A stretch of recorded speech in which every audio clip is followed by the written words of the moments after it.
¿Qué tal? ¿Cómo les va? Buena mañana para todos. Bienvenidos al lunes. Hoy es 20 de abril y la mañana se presenta clara. Ya tenemos a esta hora 15 grados. ¿Cómo andás, Delmi? Pues claro. ¿Cómo andan? Bien. Claro, pensaste que tenías micro por ahí, ¿no? No tenía. No. ¿Cómo te va? Mira. Muy bien, divino. La mañana se ve muy linda. Sí, vamos a tener un día muy parecido al de ayer, ¿eh? Sí. Primaveral parece, cuando ya se fue. Cuando ya parece primaveral u otoñal, pero de media estación, lindo, sí. ¿no? Acá el amanecer que se ve clarito, se ve muy despejado. Tenemos una humedad del 87%, la temperatura máxima hoy será de 27, o sea, sube la temperatura en relación a días anteriores. De mañana claro y algo nuboso, de tarde claro y algo nuboso, aunque ya aparecen más nubes. Lo que sí es seguro es que no hay pronóstico de lluvia para ninguna zona del país. En el centro tenemos 10 grados ahora, 97% de humedad, muy húmeda también la mañana por allá. La máxima será de verano, 29, claro y algo nuboso en la mañana. Y de tarde igual, claro y algo nuboso con más presencia de nubes. Y por el norte, la temperatura actual a las 7 de la mañana es de 12 grados con 4 décimas, 96% de humedad. Y la máxima hoy allá será de 31, claro y algo nuboso durante toda la jornada. Todo pasa. Las noticias en bandeja.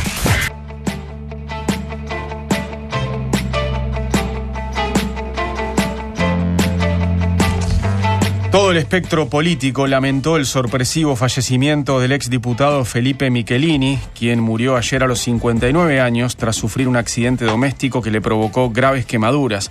Michelini, hermano menor de Rafael e hijo de Selmar, fue legislador frente amplista durante 2 décadas, integró el primer gobierno de Tabaré Vázquez como subsecretario de Educación y Cultura y ocupó varios cargos en el ámbito de los derechos humanos. El presidente del Club Trubil, Álvaro Rodríguez, de 64 años, murió víctima del coronavirus y fue el 10º fallecido en el país por esta causa. El dirigente y empresario se había contagiado en Madrid y estaba internado desde hacía 3 semanas en un CTI de Montevideo.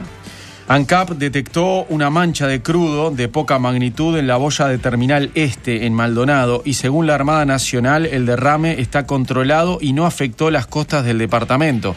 El accidente se produjo ayer cuando un buque de bandera griega realizaba la maniobra de descarga de hidrocarburos en la boya de José Ignacio. El presidente Luis Lacalle Pou participó de un nuevo aniversario de la Cruzada de los 33 Orientales con un acto muy reducido en la playa de La Graciada en Soriano. Allá, y a través de un video grabado por él, envió un mensaje sobre aquella gesta y aprovechó para tocar temas de actualidad. Hoy estamos ante la aparente dicotomía entre la salud y la economía, dijo, asegurando que la libertad solo se puede tener si hay una población sana. Un hombre armado mató al menos a 16 personas, incluida una agente de la policía, durante un tiroteo en una pequeña localidad de Nueva Escocia, en Canadá. En una conferencia, la policía describió el caos registrado tras múltiples llamadas al 911. Cuando llegamos al lugar, los agentes localizaron varias víctimas dentro y fuera de la casa, dijo a periodistas el jefe del operativo. El presidente de Estados Unidos, Donald Trump, dijo que quiere enviar a un grupo de expertos a China para investigar cómo surgió el brote de coronavirus y aseguró que mantiene conversaciones constantes con el país asiático. Estamos hablando con China, hablamos con ellos hace mucho tiempo acerca de ir. Queremos ir, expresó el mandatario durante una rueda de prensa en la Casa Blanca. De 7 a 10, todo pasa. 7:05 de la mañana. Más tarde hoy estaremos hablando con el diputado del Nuevo Espacio, Jorge Pozzi, que conoció muy bien a su compañero Felipe Michelini. Estaremos recordando al ex legislador frente amplista que falleció ayer. También vamos a estar conversando con Joselo López, el presidente del sindicato del INAU, sobre esa noticia surgida el fin de semana de que Gabriela Fulco, antes de partir, dejó firmadas esas partidas por presencia, ¿no? Para varios funcionarios, ¿no? Básicamente ella explicó que eran para que no se certificaran cuando no tienen ninguna enfermedad, ¿no? Para que fueran a trabajar. Bueno, esto generó mucha polémica y vamos a estar hablando con Joselo de esto en un rato. También hay columna deportiva de Mario Bardanca, por supuesto. Mario vuelve con un acertijo. Exacto, el acertijo de Mario va a estar ahí. Sobre la Libertadores. Sí, una Libertadores que cumplió 60 años. Y tenemos también la columna de Nico Bagatini. Ahora vamos con el desarrollo de la información y les contamos que lamentablemente se produjo la 10ª muerte por coronavirus en Uruguay. La víctima es el presidente de Trubil, como escuchaban ustedes en títulos recién, Álvaro Rodríguez, empresario y dirigente deportivo que tenía 64 años y que falleció por la COVID-19. Fue el 10º muerto en el país por esta causa. El dirigente se había contagiado en la capital española, en Madrid, y cuando vino a Uruguay comenzó a sentir los síntomas y bueno, el tratamiento lo realizó acá. Estaba internado desde hacía 3 semanas en un CTI de la capital y ayer lamentablemente falleció. Esto provocó múltiples reacciones, no solo en el ámbito deportivo, también en el ámbito político, porque, por ejemplo, el ex senador Pedro Bordaberry lo despidió con un tuit muy emotivo. También periodistas, otros dirigentes del deporte, bueno, público en general que ayer lamentó el fallecimiento del presidente de Trubil, y lo que hicieron los hinchas ayer fue llevar a la sede del club en la calle Chucarro, en Pocitos, llevaron rosas rojas, ¿no?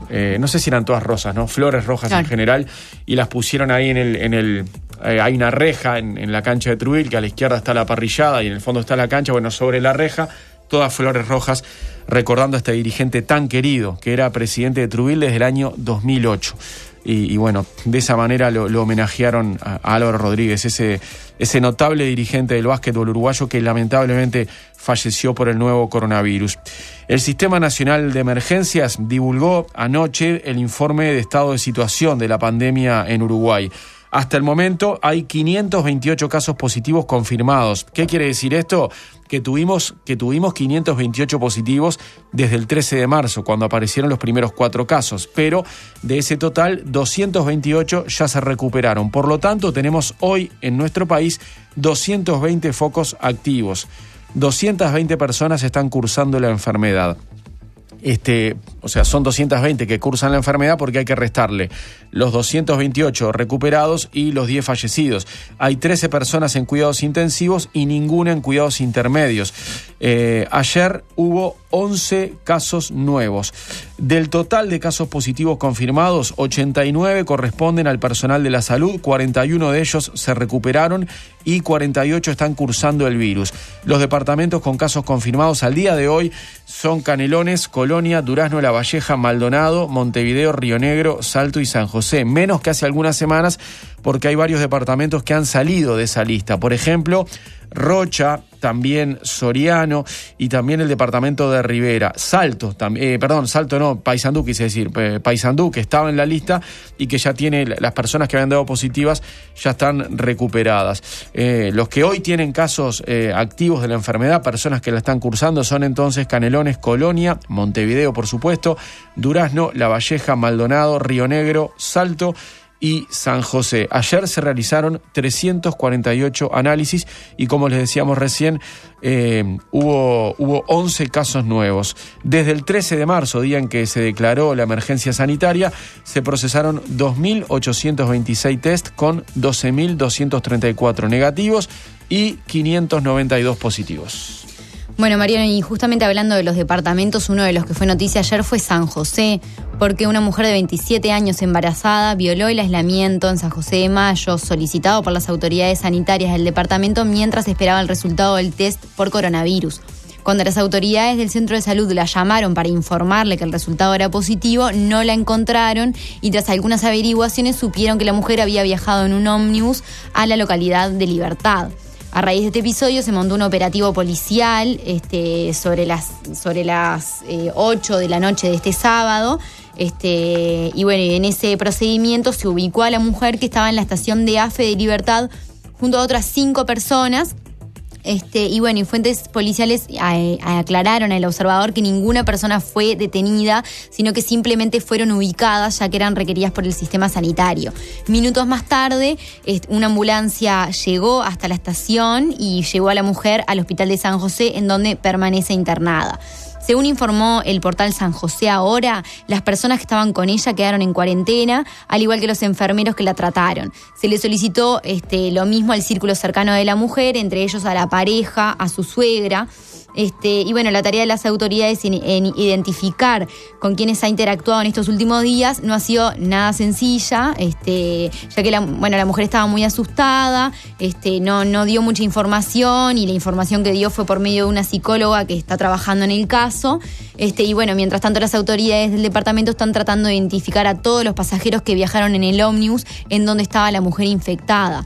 El chofer fue el primero en ser ubicado, que quedó en cuarentena, y el vehículo fue sometido a un proceso de sanitización en las últimas horas.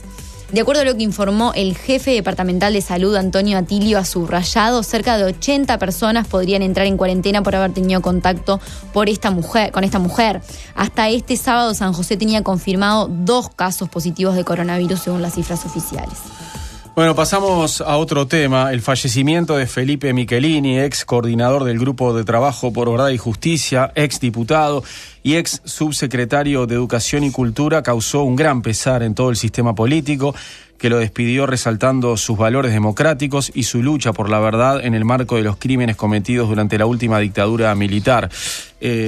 Muchísimo dolor provocó el fallecimiento de Felipe, que estaba desde hacía 10 días en el Senaque, en el Centro Nacional del Quemado, después de sufrir varias quemaduras en sus extremidades y en su cara tras un accidente doméstico. Increíble, ¿no? La forma de morir de Felipe, ¿no? Estaba cocinando y se provoca ese derrame de aceite hirviendo que lo afecta y una de las quemaduras terminó afectando su tráquea y lamentablemente falleció ayer.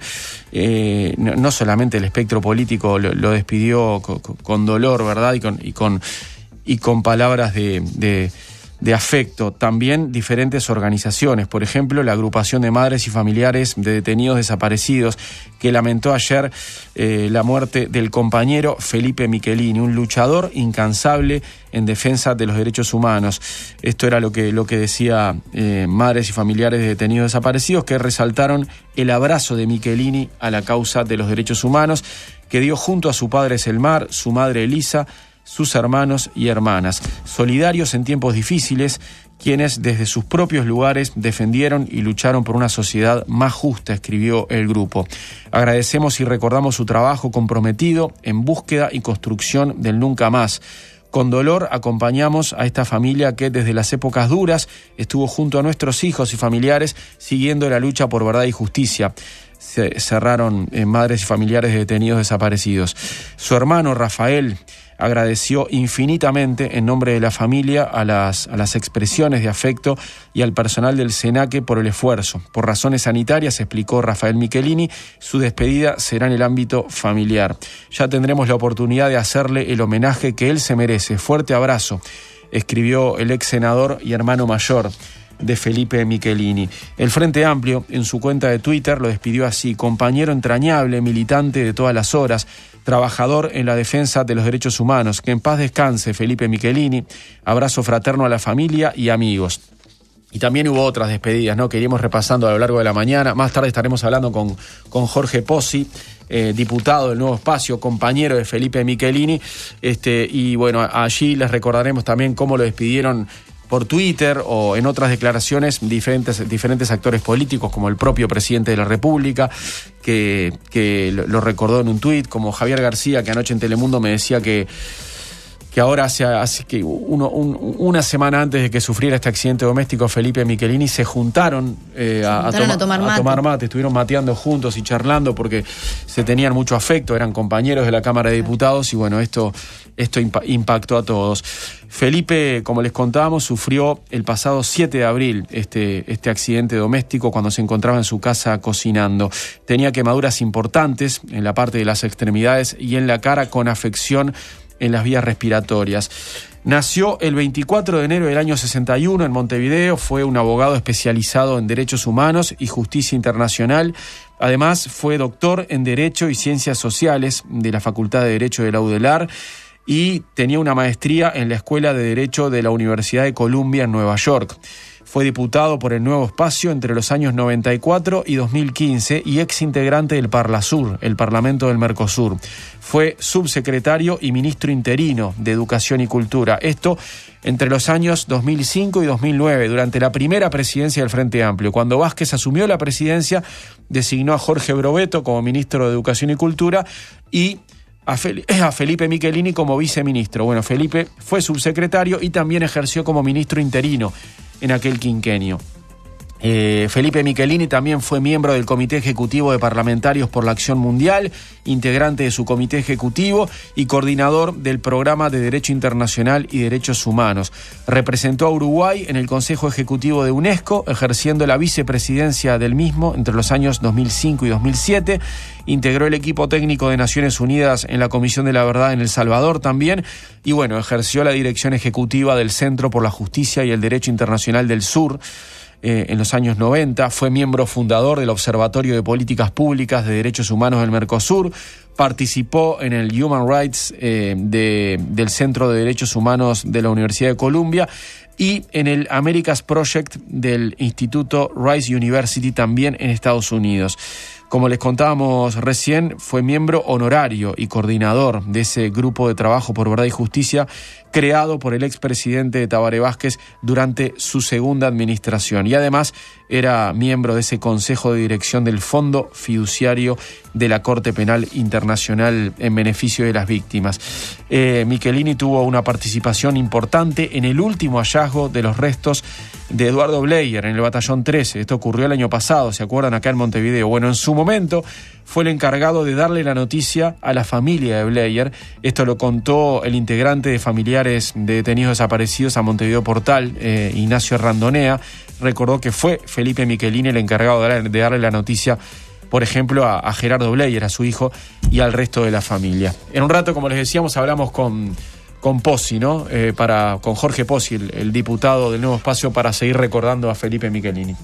Bueno, y cambiamos de tema, porque este domingo partió de Montevideo a Caracas el avión Hércules de la Fuerza Aérea con pasajeros venezolanos que se encontraban en nuestro país y que regresará el martes de madrugada con 13 uruguayos, 41 venezolanos residentes en Uruguay, 15 brasileños, 2 paraguayos y un argentino. Todos ellos estaban varados en Venezuela como consecuencia de las restricciones sanitarias por la pandemia. Los pasajeros serán trasladados al aeropuerto internacional de Maiquetía. Serán 2 escalas en Brasil y el Ministerio de Relaciones Exteriores autorizó el traslado de una maleta por persona. Los brasileños, paraguayos y el argentino continuarán el viaje a sus respectivos países. Además, en la madrugada de este domingo llegó un nuevo vuelo humanitario proveniente de San Pablo. El avión de la empresa Amazonas Uruguay aterrizó en el aeropuerto de Carrasco con 42 pasajeros adultos y con un bebé.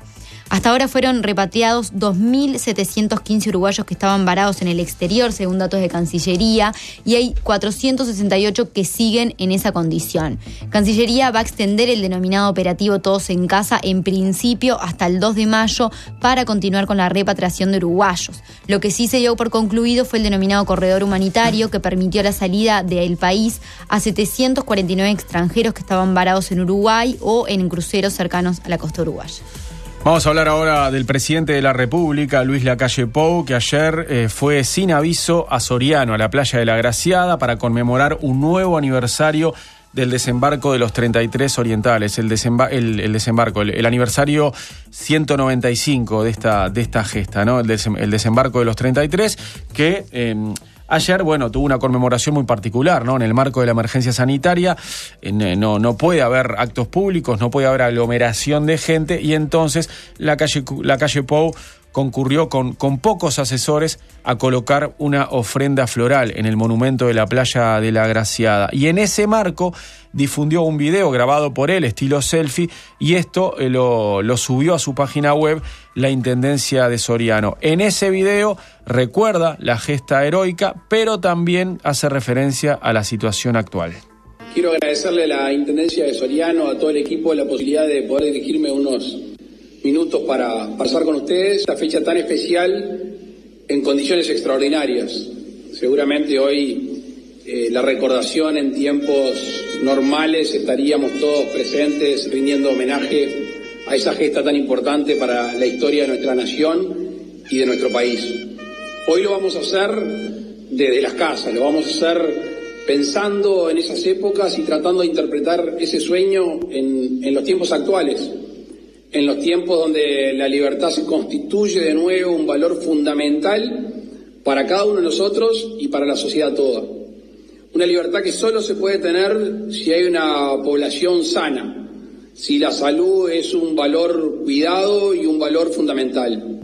Obviamente si la libertad está basada en el concepto de la libertad económica, la libertad de poder subsistir, de poder trabajar, de poder sustentarse y mantenerse. Y hoy estamos ante esa dicotomía o aparente dicotomía entre la salud y la economía.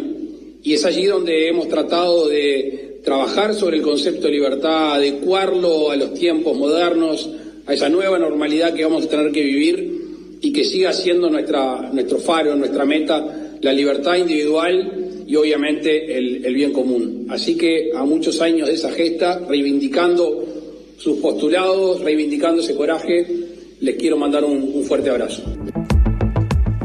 Bueno, la Sociedad de Cirugía propone testear por coronavirus a los pacientes que deban someterse a una operación oncológica de urgencia o de emergencia. Según indicó el presidente de la Sociedad de Cirujanos del Uruguay, Gustavo Rodríguez, al diario El Observador, varios estudios realizados a pacientes que fueron operados, principalmente en China, han demostrado que aquellos pacientes que estaban infectados con coronavirus presentaron complicaciones en el posoperatorio. De los pacientes que desarrollaron complicaciones, 1 de cada 5 falleció.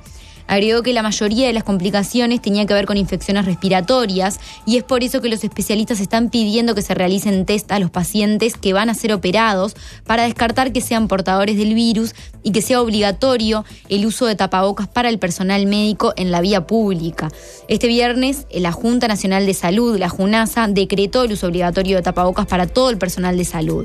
La resolución establece que las instituciones de salud, tanto públicas como privadas, deberán exigir a todo el personal a cargo el uso de mascarillas de protección facial y las exhortó a promover el uso de tapabocas por parte de los usuarios dentro de las instalaciones. Rodríguez manifestó que las recomendaciones fueron enviadas al Ministerio de Salud Pública, ya que van en línea con las recomendaciones que se han dado en otros países como España o Argentina. Incluso creen que el personal médico debería usar el tapabocas fuera de los centros de salud, como mencionábamos anteriormente. Con respecto a la realización del testeo a pacientes que serán operados, Rodríguez dijo que es claro que en caso de emergencia no es posible, porque dada la situación, pero que sería bueno que los pacientes oncológicos se hagan un estudio también de hacer un panorama de cuántos se operan por día y poder realizar los tests que correspondan. Desde la llegada del coronavirus a Uruguay, el 13 de marzo, la Sociedad de Cirugía está en sesión permanente y decidió reprogramar las cirugías que no sean urgentes, entendiendo solamente como urgentes aquellas de que de no realizarse el paciente podría morir en minutos o en horas. La reprogramación de las cirugías que no tengan carácter de urgencia, según Rodríguez, se debe a que es importante no solamente cuidar al personal médico, sino también a los pacientes y a las familias de los pacientes, y una forma de hacerlo es evitar riesgos innecesarios, teniendo en cuenta que también a nivel mundial el personal de la salud es la población más contagiada y por eso uno de los principales vectores de contagio hacia la población en general.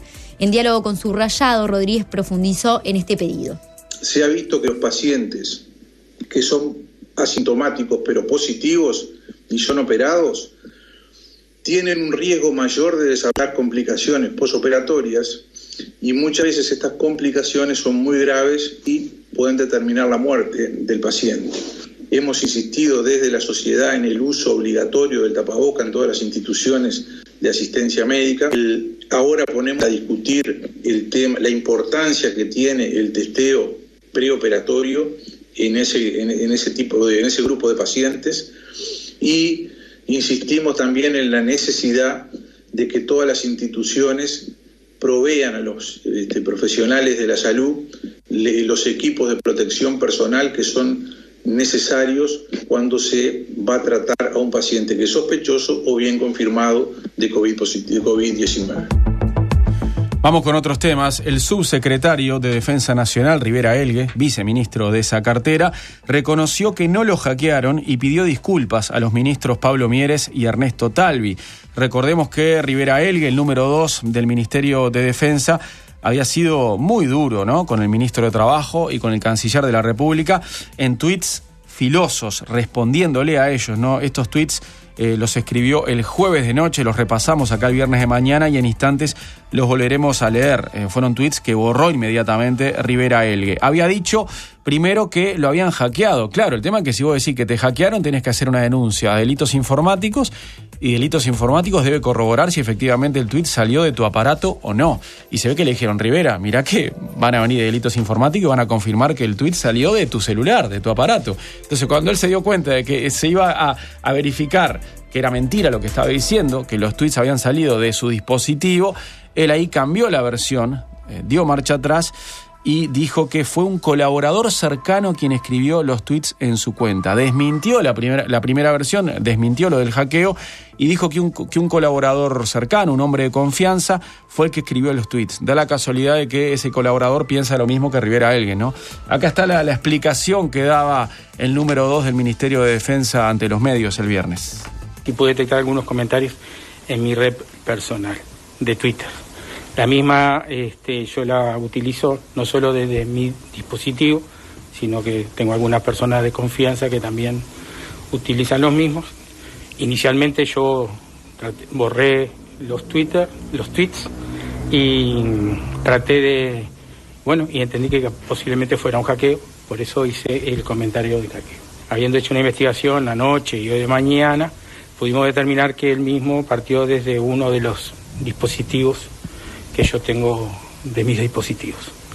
Por lo tanto, por más que yo no fui, asumo la total responsabilidad. No realicé la denuncia de delitos informáticos porque primero entiendo que es una persona cercana a mí. Yo inicialmente hablé con el ministro García, le expliqué cuál fue la situación y después hablé con el ministro Talvi y con el ministro Mieres. Me comuniqué con los dos personalmente. Manini no precisa que yo respalde ni que lo defienda, él se defiende solo, pero como integrante del Poder Ejecutivo, cuando el otro día consultaron al ministro de Defensa, él dio la posición de que es del gobierno, y yo la suscribo.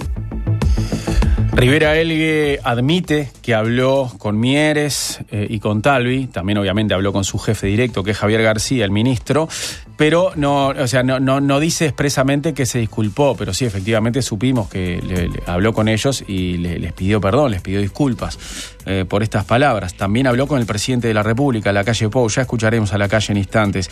Antes les quería decir algo que yo sentía el viernes cuando lo veía, ¿no? Yo creo que lo que salvó a Rivera Elgue acá es que estaba declarando con un tapabocas que le cubría todo y no le veías la cara de persona que está mintiendo. Sí, claro. Cuando dice, pues, por más que yo no fui, que lo hice rapidito, claro, él, si ves la imagen, se le ve solo los ojitos. Salva eso, solo los ojos. Total. El resto de la cara tapada y bueno, está. No ves la gestualidad. Si estás mintiendo, zafás. Claramente.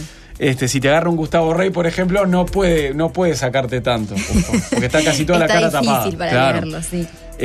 Más tarde, durante la conferencia de prensa que brindó el presidente de la República en la Torre Ejecutiva, la periodista Natalia Gol, del diario El Observador, le preguntó a Luis Lacalle Pou sobre este episodio y el presidente respondió lo siguiente, dijo, no puedo aceptar que estemos en estas cosas. Quien habla es presidente de la República y por ende debe ser el más respetuoso de la separación de poderes, para así lograr un equilibrio institucional adecuado. Todo el mundo está en su derecho a dar su opinión. Nosotros ya hemos dicho en campaña y lo decimos ahora que nos basamos en los dictámenes de la justicia. Y así es que vamos a seguir adelante.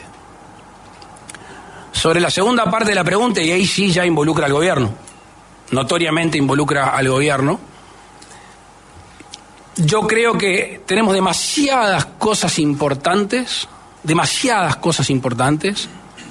para entrar en algunos temas que no parece de gente que esté dedicada a esta causa tan importante. Por suerte, hoy hablé con el subsecretario de Defensa y sé que habló con ustedes, y como uno espera de personas de bien y gente que está en el gobierno, asume la responsabilidad. Y es una responsabilidad personal, sin perjuicio que en lo político, obviamente, no puedo aceptar que estemos en estas cosas que son ínfimamente menores a las cosas que nos atañen a todos los uruguayos. De estas palabras se desprende también que la calle Pou discrepa públicamente con lo que dijo el senador Guido Manini Ríos el otro día en el Parlamento, ¿no? Manini, recordemos, ya lo contamos acá, lo que había hecho era algo que ya había efectuado como comandante en jefe del Ejército y como candidato a la presidencia por Cabildo Abierto. Empezó a cuestionar algunos fallos de la justicia en relación a la historia reciente y puntualmente él lo que hizo fue discrepar con la condena al militar retirado Lorí Rodríguez por violaciones a los derechos humanos. Y en ese discurso, en el Parlamento, Guido Manini Ríos también se preguntó públicamente: ¿hasta cuándo seguiremos encarcelando a octogenarios por hechos ocurridos hace 50 años? Bueno, esos dichos generaron mucha polémica. La calle Pou, con estas palabras, diciendo que él respalda lo que dice la justicia, está discrepando con Manini Ríos, y esto también es compartido por varios integrantes del gobierno. Vamos a recordar los tweets. A partir de esas declaraciones de Manini en el Parlamento, Pablo Mieres había puesto lo siguiente: la independencia y el respeto... lo que hizo Mieres fue linkear una nota del Observador con esas declaraciones de Manini, que aparece con una foto de Manini en el Parlamento, con tapaboca Manini, y Pablo Mieres agregó este tuit. Comenta sobre eso. Claro, comenta sobre el link de la nota. La independencia y el respeto a las decisiones del Poder Judicial son una de las columnas vertebrales del sistema democrático. Eso fue lo que escribió Mieres. Rivera Elgue, el viceministro de Defensa, le respondió lo siguiente: cuando pueda rebatir uno solo de los atropellos denunciados por Manini, avise, su caudal electoral lo tiene mareado. Hasta con ironía le pegó. Sí. A un compañero del gabinete, ¿no? Claro. Tremendo. Y Talvi, en ese sentido, también había puesto lo siguiente, en referencia a las declaraciones de Manini, ¿no?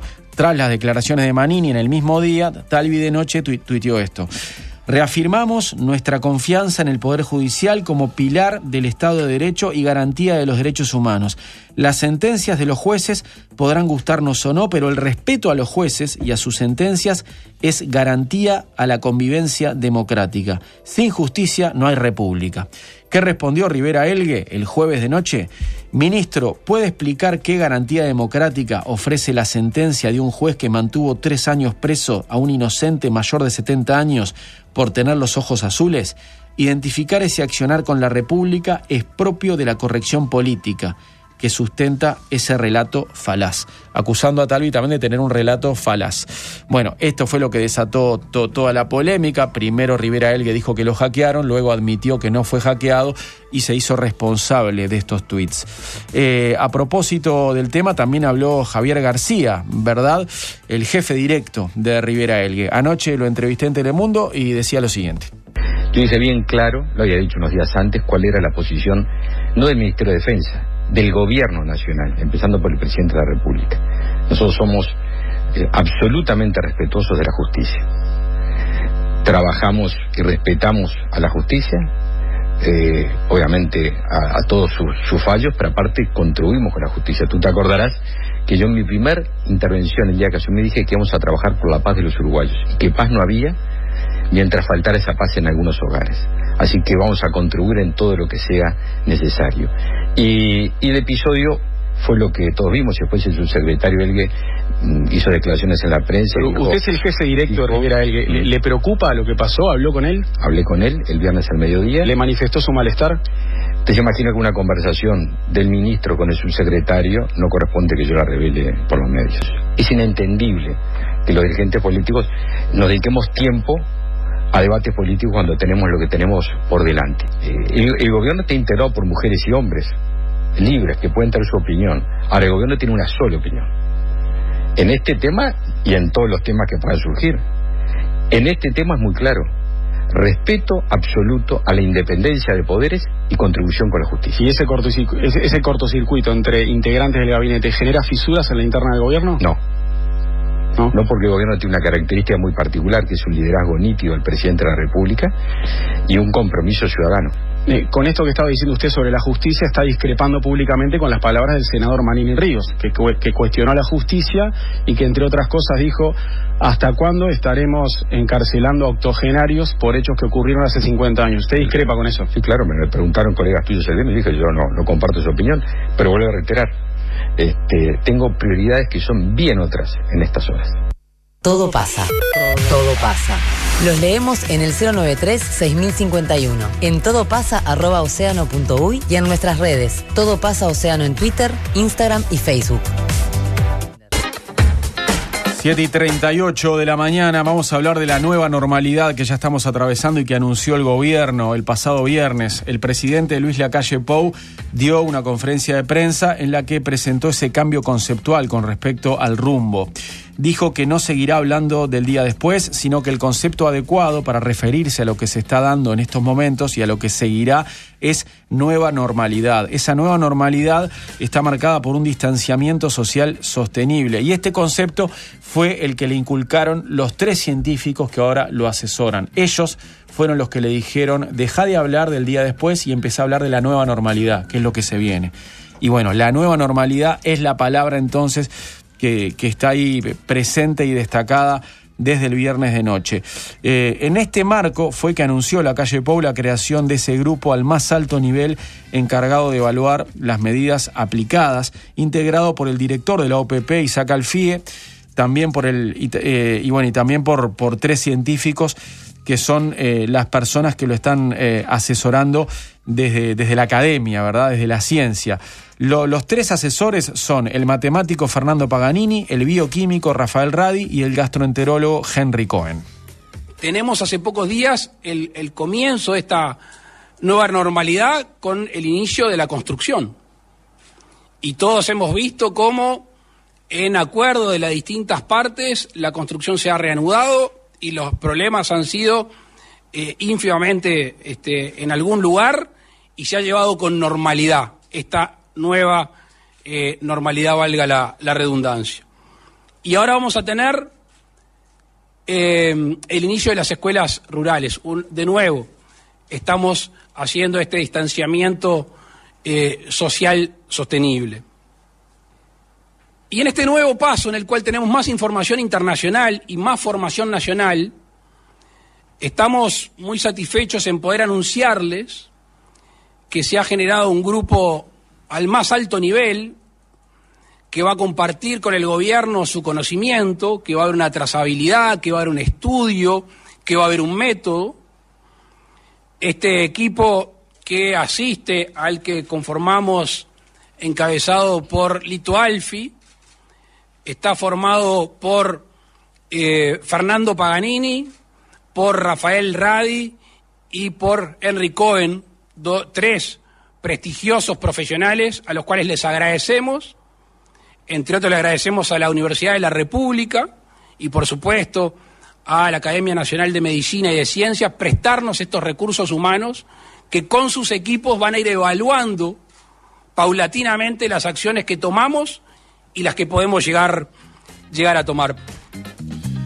Cuando nos referimos a Radi, Cohen y Paganini, estamos hablando de 3 profesionales que están súper preparados, tienen tremendo currículum y además de la capacitación que tienen, son hombres que tienen una inteligencia que están por encima de la media, obvio, ¿no? ¿Quiénes son estos científicos? Bueno, Fernando Paganini es ingeniero eléctrico y matemático, hizo el doctorado en Ingeniería Eléctrica de California en el Instituto Tecnológico de ese estado norteamericano, se desempeña como vicedecano de investigación en la Universidad Ort, en donde desde el año 2005 es catedrático de Teoría de las Telecomunicaciones en la Facultad de Ingeniería. En 2017 fue nombrado miembro de la Academia de Ciencias de América Latina y ha recibido varios premios por su trabajo. Además, Fernando Paganini es hermano de Omar Paganini, el actual ministro de Industria, Energía y Minería. Henry Cohen es médico y considerado uno de los mejores gastroenterólogos del mundo. Recientemente se jubiló como profesor titular de la Facultad de Medicina, pero sigue con sus otras actividades dentro de la profesión. En el año 2008, Cohen ingresó a la Academia Nacional de Medicina, de la que dejó de ser presidente en marzo pasado. El año pasado, 2019, fue galardonado como máster por la Organización Mundial de Gastroenterología, estamos hablando a nivel global, ¿no? Fue galardonado como maestro por esta Organización Mundial de Gastroenterología, es decir, que fue considerado uno de los mejores del mundo en esa disciplina y nos visitó acá, vino a Todo Pasa, para hablar de lo que significaba esa distinción, ese galardón. Por último, Rafael Radi es doctor en Medicina y en Ciencias Biológicas y uno de los principales impulsores en los últimos años porque los gobiernos aumenten la inversión en ciencia. Es uno de los que viene reclamando que se invierta más en ciencia. Fue el segundo uruguayo en recibir el Premio México de Ciencia y Tecnología 2016, uno de los galardones más importantes de la ciencia a nivel iberoamericano y el primero en integrar la Academia de Ciencias de Estados Unidos. Hoy se desempeña como director del Centro de Investigaciones Biomédicas en la Facultad de Medicina de la UDELAR y es presidente de la Academia Nacional de Ciencias. El director de Planeamiento y Presupuesto, el contador y economista Isaac Alfie, explicó en esta conferencia de prensa de qué se trata la nueva normalidad y cómo trabajará este equipo que él lidera desde una perspectiva política. Lo que se va a hacer es tener sectores que se van a ir progresivamente abriendo o volviendo a su nueva normalidad de a poco, pero previamente a eso vamos a tener testeados los anteriores. Totalmente testeado, o sea, podemos o no podemos, pero además dentro de esto van a estar los científicos, los matemáticos, con sus modelos matemáticos que nos pueden advertir con bastante anticipación si la situación es sostenible o si tenemos que, como dijo el presidente antes, esa perilla de sanidad, activarla más y dar un paso atrás. O sea, no se van a dar pasos adelante hasta no tener chequeos de lo que se está haciendo, ¿sí? Y cuando se van a dar los pasos, se van a dar siempre pasos cortos. Nunca se van a dar pasos largos. Paso corto, chequeo. Si sirvió, nos seguimos acostumbrando. Culturalmente nos tenemos que acostumbrar. Y nos vamos a ir acostumbrando culturalmente. Pero eso es lento. Y por lo tanto, todos tenemos que tener paciencia, ¿sí? Confiar en lo que estamos confiando en nuestros científicos para que nos validen y nos digan, bueno, ahora sí pueden hacer esto y qué pueden hacer también. No todo se puede hacer en un momento, ni todo se va a poder hacer rápidamente. Hay como una secuencia en la cual está estudiando, se tiene que validar, ¿sí? Para poder dar los próximos pasos. Durante el fin de semana nos comunicamos con Cohen y con Paganini, no con Radi porque Rafael Radi nos visitó también hace poquito. También con Alfie. También con Isaac Alfie, exacto. Radi nos había visitado hace poco, lo escucharemos, repasaremos algo de lo que nos dijo, pero bueno, sobre todo queríamos conversar con Henry Cohen o con Fernando Paganini, los integrantes de este triunvirato, pero bueno, ambos dijeron que por ahora no van a hacer declaraciones públicas. La idea es un poco empezar a informarse, quieren ver primero dónde están parados, porque este es un trabajo nuevo, ya están asesorando al presidente, han hablado con el presidente y con Isaac Alfie, pero quieren tener más información y más días de trabajo, ver bien dónde están parados para empezar con las declaraciones públicas. Así que seguramente tendremos en las próximas semanas a Henry Cohen y a Fernando Paganini acá en Todo Pasa. También, por supuesto, a Rafael Radi, pero yo creo que es un buen momento para repasar lo que dijo Radi acá en Océano hace pocos días. Exactamente, el doctor en Medicina y en Ciencias Biológicas y presidente de la Academia Nacional de Ciencias conversó con nosotros hace 11 días, el 9 de abril, y nos adelantó cómo imaginaba la salida hacia la nueva normalidad. Uno de los desafíos más grandes que tenemos ahora, y quizás el más complejo, porque de alguna forma una medida de cuarentena es todo o nada, casi que es blanco o negro. Ahora empieza una zona que tiene que ver con un proceso de transición de salida que tiene que ser progresivo, regulado, gradual, monitorizado y basado en evidencia, que permite ir incorporando distintos sectores de la sociedad al funcionamiento normal y el recomienzo del funcionamiento de la economía, manteniendo los niveles de atención y control de la enfermedad lo más fuertemente posible. Ese proceso se da en un contexto donde va a haber circulación de virus y donde evidentemente la presencia del virus comunitario va a estar con nosotros por muchos meses y quizás por más tiempo.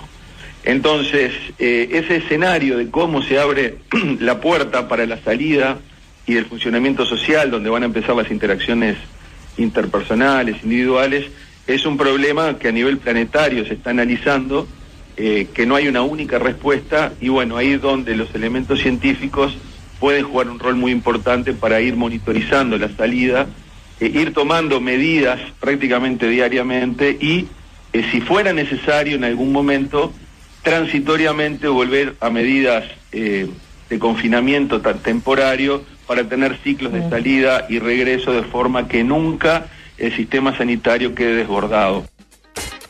Este concepto de salida gradual, manejado hace 11 días en Océano por Radi, es el mismo que planteó el viernes pasado el presidente de la República y el director de la OPP. En este momento, Radi nos explicaba la importancia que tiene el aumento de los test en esta salida gradual del paro de la actividad económica.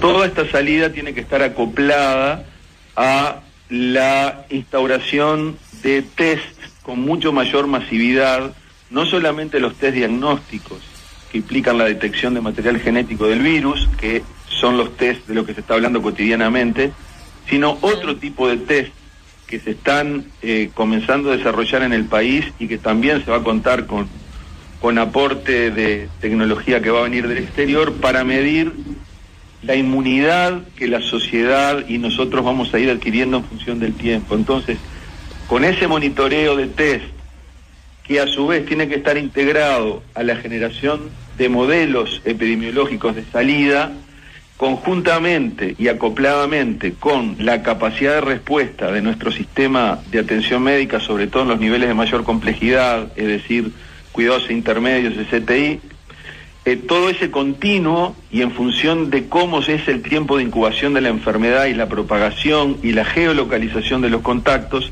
todo eso va a generar un escenario predictivo, posible, que nos va a decir en algún momento si en algún momento hay que cerrar la compuerta transitoriamente para que se restabilice el sistema y luego volver a abrirla. Esto va a haber que comunicarlo claramente a toda la sociedad, porque acá no va a haber una, entre comillas, derrota del virus a corto plazo. Eso simplemente es algo que no va a ocurrir. Y no solamente no va a ocurrir porque Uruguay falle, sino porque la infección cruza todo el planeta. Entonces, solo basta que a medidas locales de control se le abran las fronteras y con una circulación viral regional o mundial para que nuevamente haya reinfecciones. Entonces, este va a ser un proceso dinámico en el que vamos a tener que trabajar como sociedad en forma continua durante muchos meses hasta que se logre una inmunidad general de la población suficientemente elevada o aparezca una vacuna o aparezca algún medicamento que corte esta transmisión. La ciencia encuentra una vacuna, lo que no sucederá en el corto plazo, o encuentra un medicamento para cortar la transmisión, o tendremos que inmunizarnos de a poco. Estas palabras que el presidente de la Academia de Ciencia nos decía en la entrevista son casi idénticas a la frase que dijo el director general de Salud, Miguel Asqueta, al otro día que hablamos con Radi, en entrevista con El Observador. No podemos eliminar el virus, tenemos que inmunizarnos de a poco. Una frase que generó mucha polémica, pero que revela el rumbo que está tomando el gobierno. Radi admitió en Océano que todavía no hay evidencia científica que confirme que el humano se inmuniza ante el COVID-19 luego de contagiarse, pero aseguró que por la experiencia con otros 2 coronavirus, la hipótesis de la inmunización es la más factible. Esta es una enfermedad que empezó hace 4 meses, por lo tanto, ¿cómo son las respuestas de los infectados, convalecientes y recuperados a mediano y largo plazo? Todavía no lo sabemos, pero sí conocemos mucho de la biología molecular y la virología de los coronavirus, porque este es el 7º coronavirus que infecta al hombre.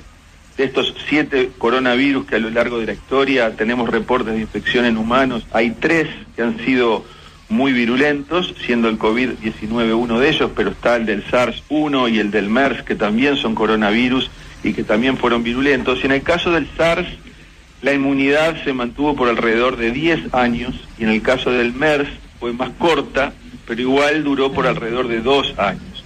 Uno esperaría en este escenario, y a modo de hipótesis, de que uno debería tener un cierto nivel de inmunidad, al menos durante un periodo que uno podría estimar, siendo pesimista, por un periodo de alrededor de 1 año, pero todo esto tiene que estar sometido a prueba y a verificación. Entonces hoy realmente no lo sabemos. Sí. Todo pasa, el periodístico de Océano. Son las 7:55 de la mañana. Vamos a avanzar con otras noticias en Telemundo. En Telemundo, ay Dios. En todo pasa. ¿Cómo estamos? ¿Cómo estamos? Sí, no, lo que pasa que, claro, dije sí, Telemundo. Atender muchos kioscos a veces muchos te lleva kioscos. No, y aparte voy a repasar algo claro. que dijo Javier García en Telemundo. Eso fue lo que me pasó, Delmi. Y hay pocas horas de sueño, ¿verdad? Pero bueno, vamos a seguir escuchando a Javier García, el ministro de Defensa Nacional en Telemundo anoche. Durante la entrevista que le hicimos, tocó varios temas y también se refirió a las misiones de paz de los cascos azules uruguayos, ¿verdad? Y reconoció que en las últimas horas el gobierno recibió un pedido de parte de Naciones Unidas para que nuestro país envíe efectivos a Altos del Golán. Esto fue lo que dijo García al respecto. Yo tenía la información, pero el viernes tuve la confirmación de que llegó una solicitud de Naciones Unidas de un aumento del contingente entre 35 y 40 personas para Altos del Golán. Allí tenemos en el entorno de 170 uruguayos, una misión que es bastante nueva y que redondea esos alrededor de 1.000, números redondos, ¿no? 1.200 uruguayos que están entre el Congo, Altos del Golán, Sinaí, que no es una misión de paz, pero bueno, para englobar las misiones exteriores, y en otros países suma ese número, el Congo es el mayoritario. Y ahí tenemos eso. También tenemos un tema que no es menor, es decir, que es un atraso importante. Toda esta situación que se generó a nivel mundial también tiene repercusiones en la misiones. Altera todo. Entre otras cosas, Uruguay ya dijo el tema del dinero. Imagínese estar a la distancia que está y le doy un dato.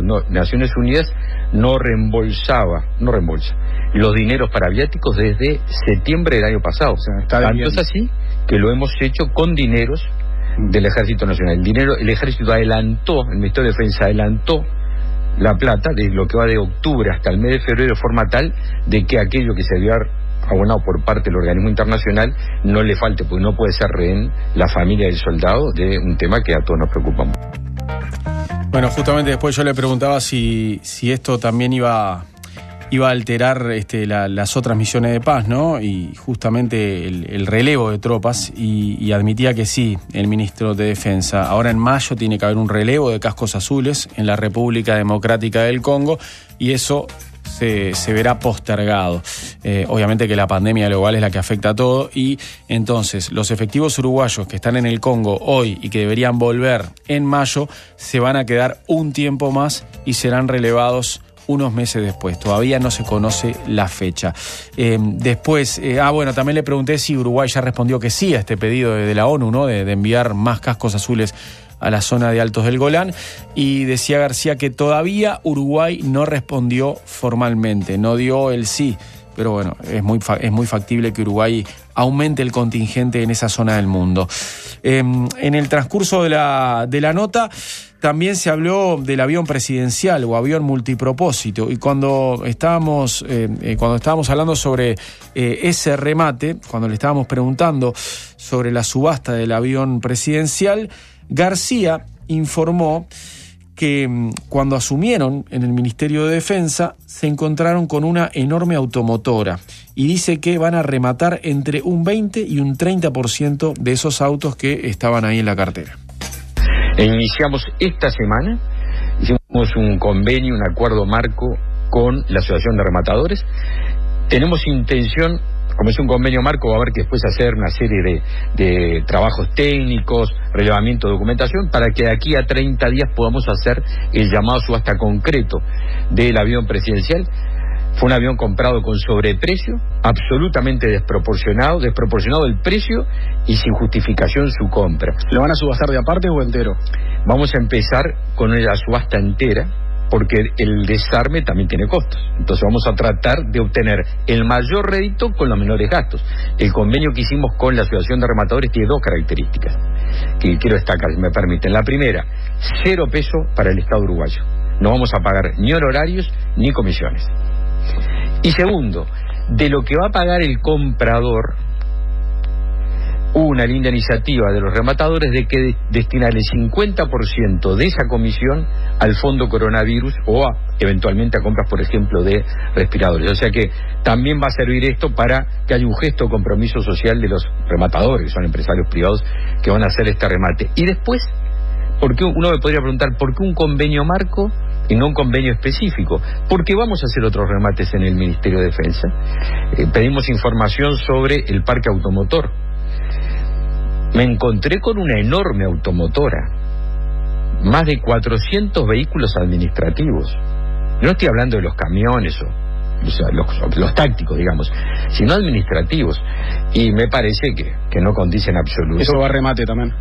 Vamos a iniciar un proceso de reducción importante, le diría que hablar con el director de un 20-30% para empezar y ponerlo en subasta de forma también de obtener recursos. Bueno, y un hombre de 89 años, coleccionista de armas, denunció a la policía el robo de 11 armas largas. Según contaron fuentes policiales a Montevideo Portal, este hombre tenía sus armas en un galpón lindero a su casa. Según indica el parte policial, el hombre se acostó a dormir a la 1 de la madrugada de este sábado y cuando se levantó detectó que el galpón estaba con la puerta abierta y con la luz prendida. Al acercarse notó el faltante de armas. Además, del parte policial se desprende que el hombre era dueño de una armería, pero que debido a su edad ya no ejercía dicha actividad. Tenía la habilitación para la tenencia de las armas por parte del Servicio de Material y de Armamento, y según informó el hombre a la policía, 10 de estas armas estaban en condición de disparos. Los autores del robo escaparon con 4 rifles, 3 fusiles, 3 escopetas y una carabina. Todo pasa, el periodístico de Océano.